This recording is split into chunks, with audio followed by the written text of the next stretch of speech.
This is the time in which the divisions amongst us must be subordinated to our common ground.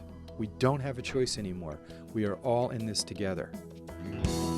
An attorney in Philadelphia dedicates much of his life to eliminating nuclear weapons in an increasingly perilous age. You're listening to Humankind. I'm David Freudberg.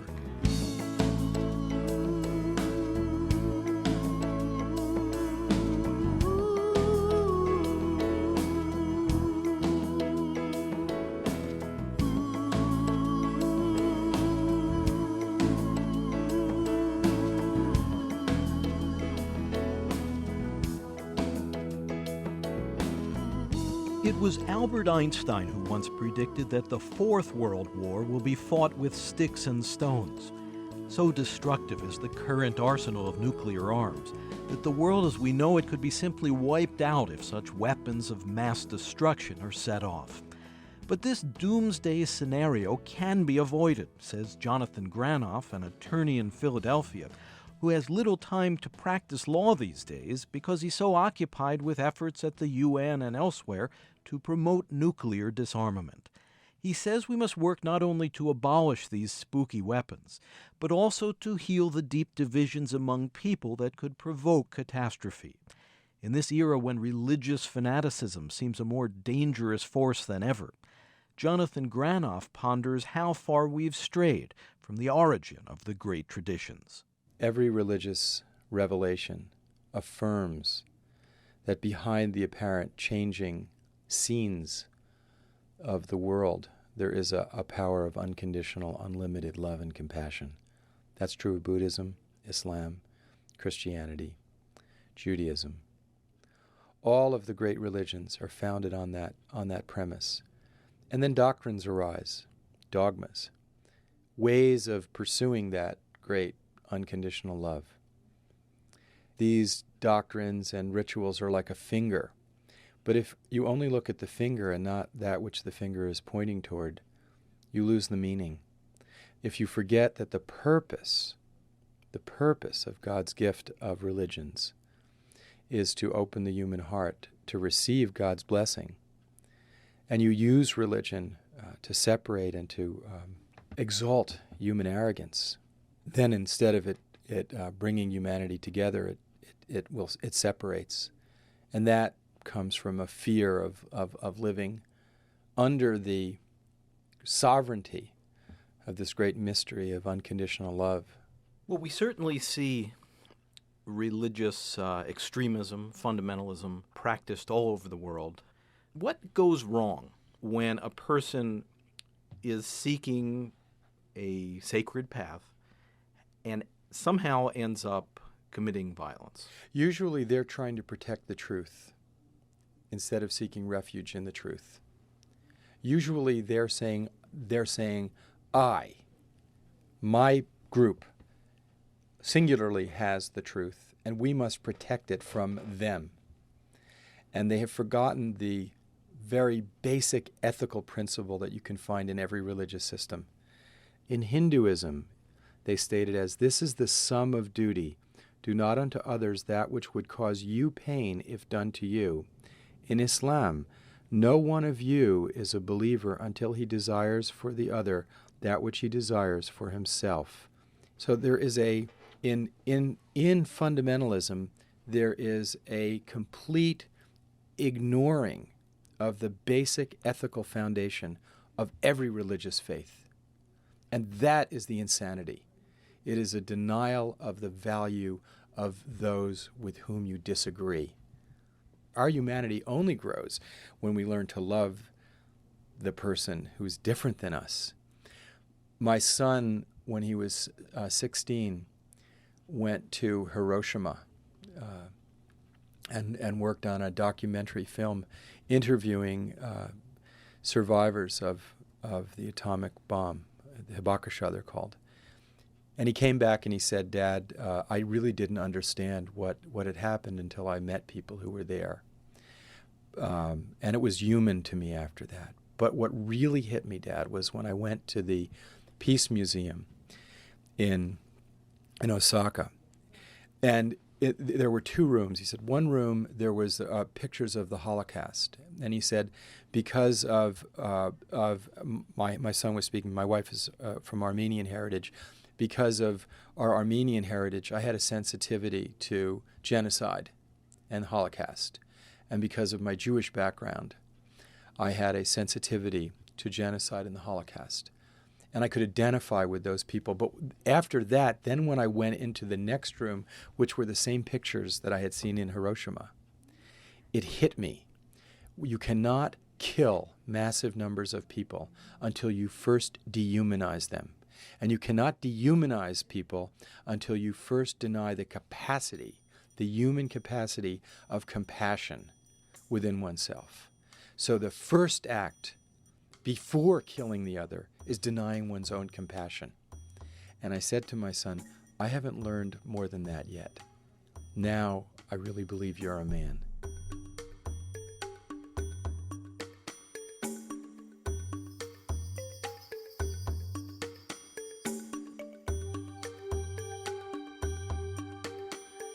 Perhaps because it's just too terrible to contemplate, most of us don't give much conscious thought to the possibility of nuclear war. It may have seemed that the collapse of the Soviet Union in 1989 would have removed the nuclear threat. But in fact, today, both the United States and Russia maintain a huge, unfathomable arsenal of mass destruction, pointed at populations on both sides. The existence of thousands of nuclear weapons is the most dangerous legacy of the Cold War. President Barack Obama in Prague, the Czech Republic, April 2009. No nuclear war was fought between the United States and the Soviet Union. But generations lived with the knowledge that their world could be erased in a single flash of light. Today, the Cold War has disappeared, but thousands of those weapons have not.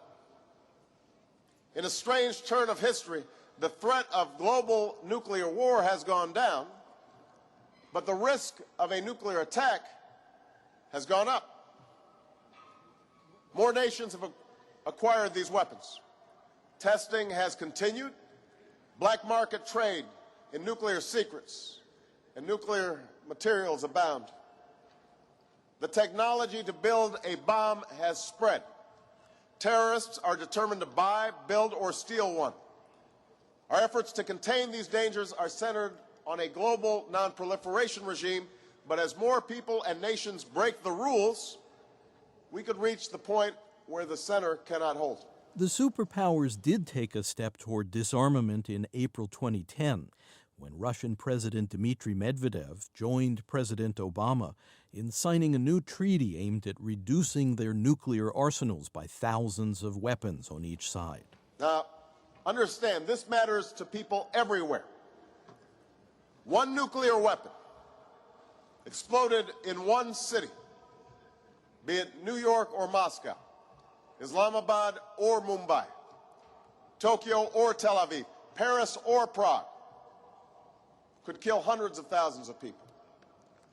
And no matter where it happens, there is no end to what the consequences might be. Today, Jonathan Granoff serves as president of the Global Security Institute outside Philadelphia. Had the terrorists on September 11th, 2001, utilized a nuclear device, because it's really inappropriate to call them weapons, a nuclear device, because they're on a scale not the same as a weapon.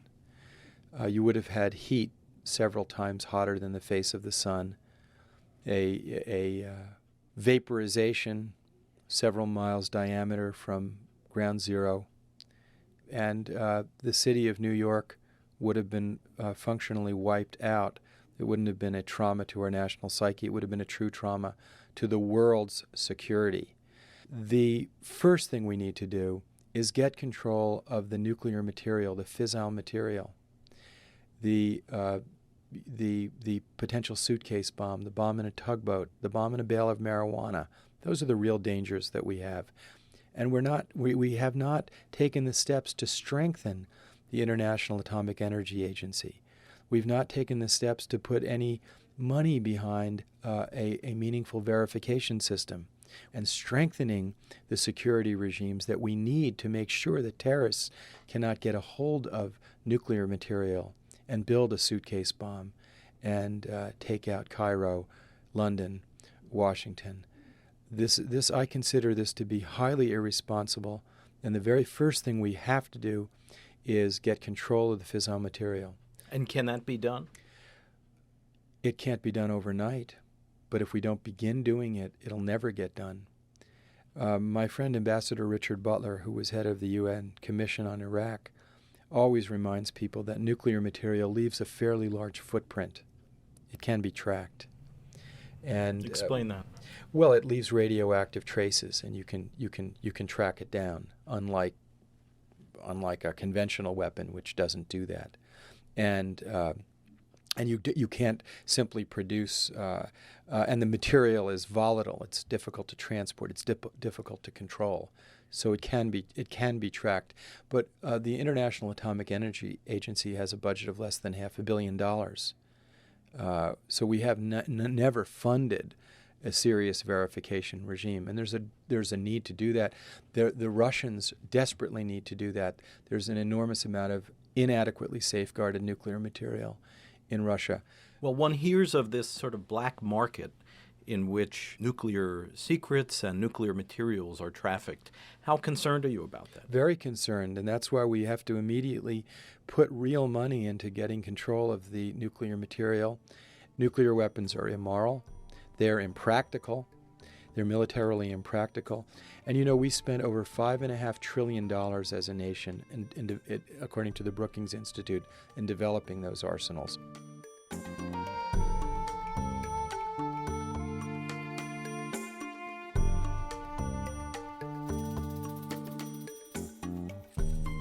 For all the nightmarish danger posed by the existence of thousands of nuclear warheads, some historians believe that the prospect of using these weapons was so terrifying that it actually restrained the big powers from attacking each other. It was a popular Cold War theory known as MAD, Mutual Assured Destruction. But Jonathan Granoff just calls it MAD, and says the immense nuclear buildup on both sides was a vast waste of resources. What would have happened if the money had been spent to promote free trade? $5.5 trillion is an awful lot of money.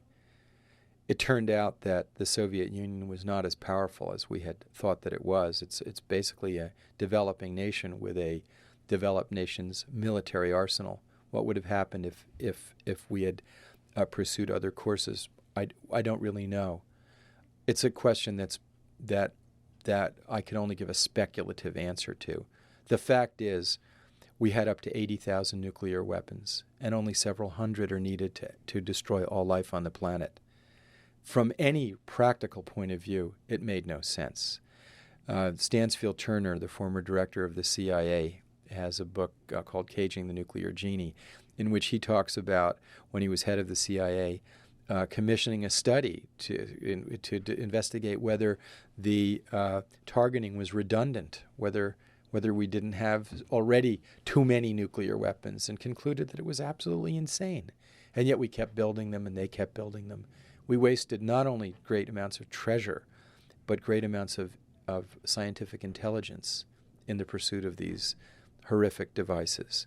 How much was profiteering by weapons manufacturers a factor in this overkill arsenal? I believe that it was more of a passion based on insecurity and an ideology run out of control. I don't really believe that it was so much the pure motive of greed, so much as one of ideology, a total demonization of the other that was going on both sides, that Russia really believed that we wanted to take them over. The Soviet Union really believed that. I've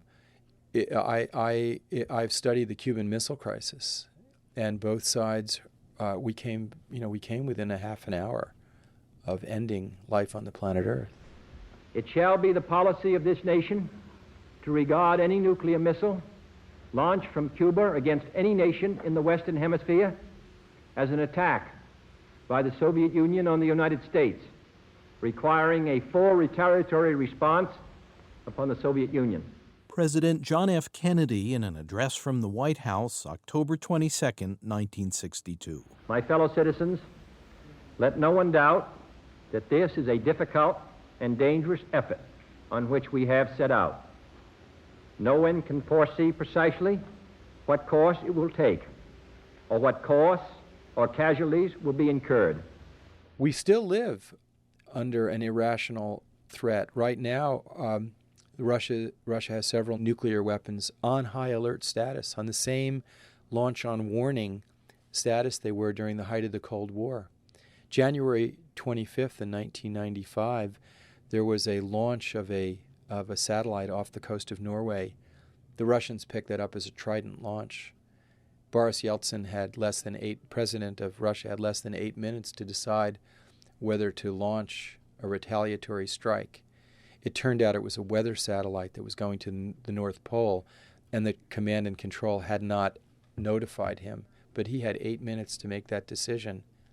That is an unreasonable risk to place humanity to live under. It's immoral for us to live under that threat.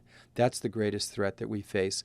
And it's not enough to cut down on the number while at the same time we're discussing resuming nuclear testing and building mini nukes, building nuclear weapons of a smaller yield that we might be able to use.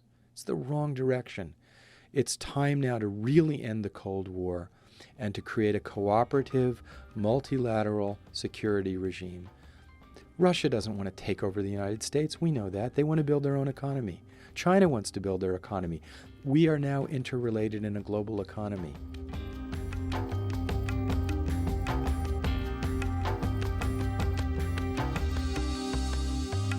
There's two visions of the modern age that our grandparents didn't have. One vision is the mushroom cloud. That's science run amok, stripped of the constraints of law and morality. It's the horse without any reins of law and morality. Our grandparents would see a mushroom cloud. It wouldn't have that emotional resonance that it has for us. The other image of the modern age that science has gifted us with, the powers of science has gifted us with, is the picture of the planet Earth from outer space. One mysterious living organism in which all of the passions of the saints and sinners, the wise and the foolish, the good, the evil, every single drama of human history is played out without borders, without differences, as one living holistic organism, mysteriously sustained in infinite space, where we are all interrelated. That image our grandparents did not have. But we have it. We have these two images. And this is our choice. We're either going to have a sense of global responsibility in which we start collectively addressing the real threats that we face now. Pollution of the oceans, depletion of the ozone, gross disparities, morally unacceptable disparities of wealth, the destruction of our rainforests. All of these issues require cooperation amongst the nations of the world. No one nation or even small group of very powerful nations can address these problems alone. They require the community of peoples and nations. The other model is the quest for full spectrum dominance by one nation or a small group of nations over everybody else. I believe that quest is the ultimate arrogance. It's the problem of man trying to rule the world instead of trying to rule his own heart. You mentioned the incident in which the Russians mistook a weather craft for a weapon. How grave is the danger, apart from military strategists deliberately setting off a nuclear exchange, of human or mechanical error? General Lee Butler, who was head of the Strategic Air Command of the United States and who put together the SIOP, the Single Integrated Operating Plan, in charge of all of our nuclear weapons. He was in charge of the nuclear arsenal during the Gulf War. Said very simply, it defies human logic to anticipate that we will not have a nuclear catastrophe by accident or design unless we begin to get rid of them. There have been numerous computer errors. There have been broken arrows, nuclear bombs accidentally. There was a nuclear bomb accidentally dropped in North Carolina. There was a nuclear plane crashed off the coast of Spain. There have been numerous accidents. Anybody listening have a computer?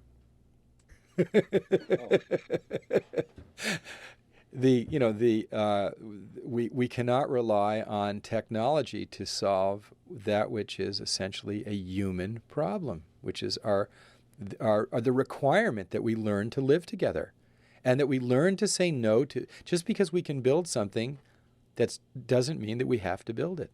Do you ever feel that the proliferation of nuclear weapons has simply gone too far and that the snowball effect is unstoppable? On the contrary, it is very. We not only is it controllable, but we have a legal and moral duty to do that. And the President of the United States has described them as evil.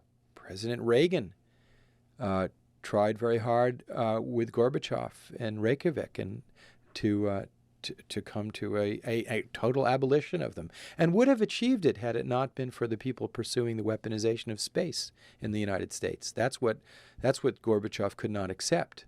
I think that it's well within our power and our capacity. I was struck by a wonderful Sleepwalking to Armageddon that was on 60 Minutes 2. Great producer George Kreil did, and which they interviewed missileers of Russia and missileers in the United States. And what you saw was these young men and women, quite sane, ready to blow up the world. Now the Cold War's over, ready to blow up the world in the pursuit of national security, in the pursuit of something that they saw as good, without any ill will toward the people against whom they have their missiles pointed. That's the amazing thing, that the Russians had no ill will toward the Americans. And obviously, we as Americans, we have no ill will toward the Russians. I don't know anybody who would like to blow up Russia now. I don't know anybody who would like to drop a nuke on Moscow and kill tens of millions of innocent people.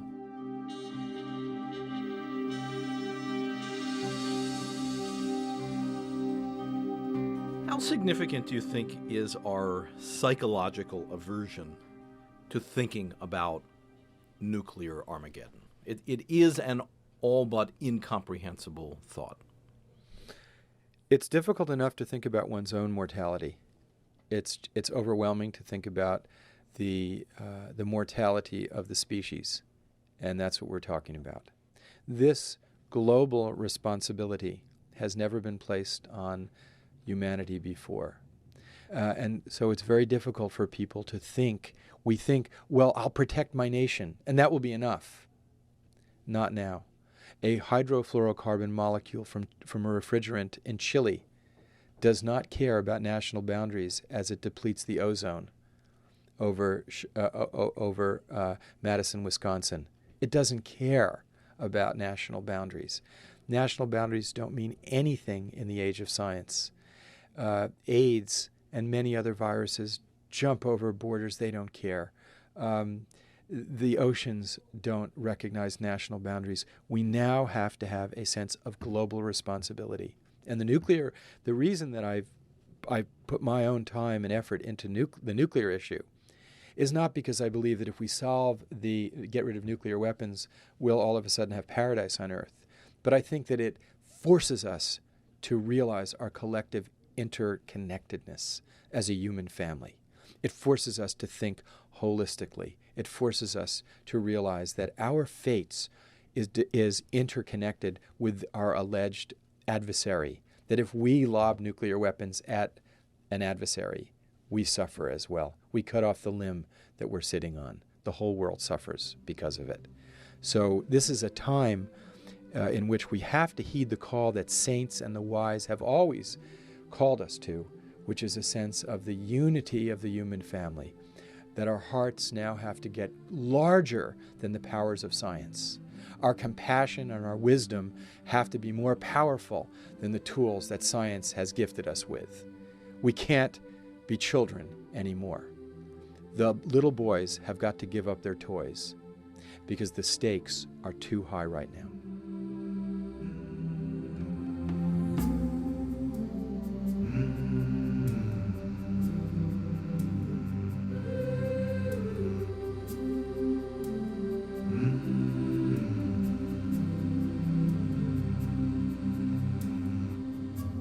Jonathan, you're an attorney. We're sitting here in your law office strewn with legal papers and documents and books, who ends up spending most of his time preoccupied with the quest to bring about a more peaceful world, a world free of devastating weapons.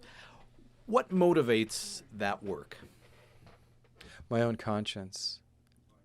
I am very clear that I am an insignificant player in trying to save the world, that this is not my world or your world, this is God's world, and that we have the privilege of being here for only a short time, and that there's a dynamic of caring that we have, and we either can ignore it or follow it.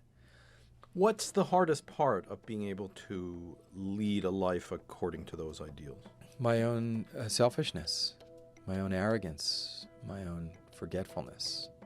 That's the hardest part. There's nothing that is as threatening to my personal state of well-being as much as my own ignorance and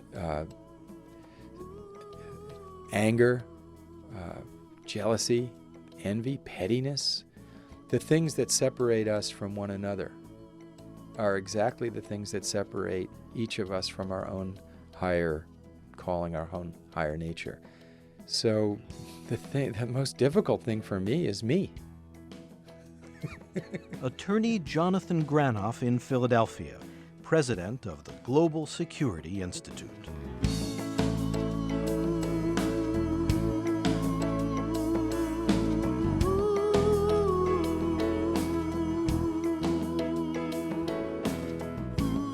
You're listening to Humankind. I'm David Freudberg. Our program is presented by Human Media in association with The Network Incorporated. Studio recording by Steve Colby. Editorial assistance from Francis McGovern. Program development and support provided by Shart Media. To purchase a CD copy of this program, please call 1-800-5LISTEN. That's 1-800-5LISTEN. Or visit our website, where you can also obtain an audio download of this and our other programs and can hear selected episodes free. You can access free written materials related to this program as well. Our web address is humanmedia.org. That's humanmedia.org. Again, if you'd like to purchase a CD copy of Humankind by phone, please call 1-800-5LISTEN, and our web address is humanmedia.org. This segment, Preventing Nuclear War, with Jonathan Granoff, is Humankind program number 53. The executive producer is David Freudberg. This is Humankind.